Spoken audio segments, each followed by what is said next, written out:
Tallapoosa when the summertime came. We all used to go to a place called Vacation Bible School.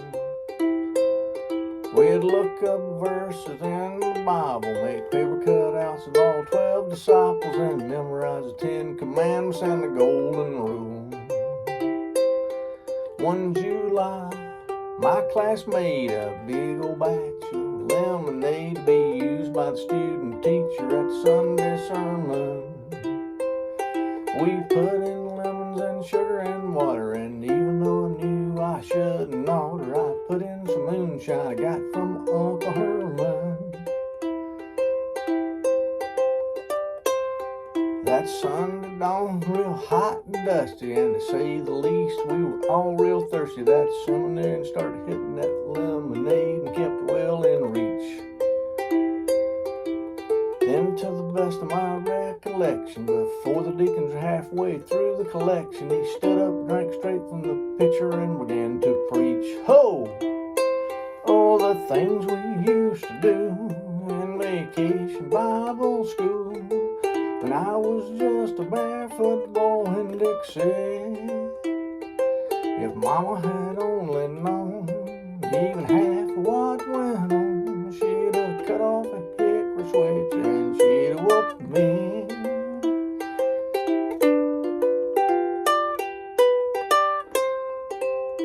Well, he told that Samson didn't take no sass, whooped the Philistines with the jawbone of an ass, but to tell the truth, he got all that just a little mixed up. I can't tell you exactly what he said, but the minute he said it, every face went red. He just paused and kind of staggered, and then he hiccuped.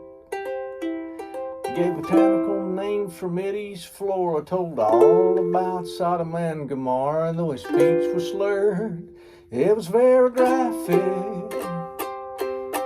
He used words I never heard back then, and even now I only hear them when I'm stuck in a New York taxi in 5 o'clock traffic.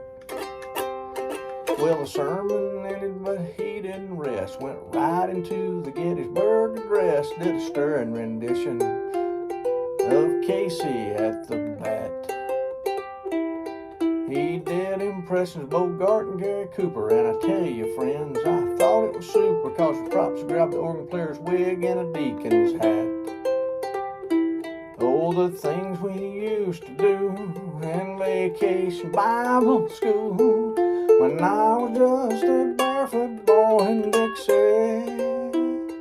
If Mama had only known even half what went on, she'd have cut off a hickory switch and she'd have whipped me.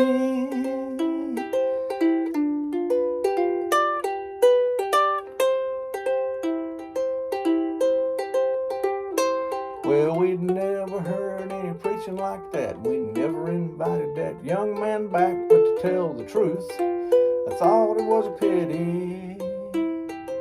Heard he gave up preaching that day, and he gave up cussing and lemonade, and went to selling an aluminum siding in Yazoo City.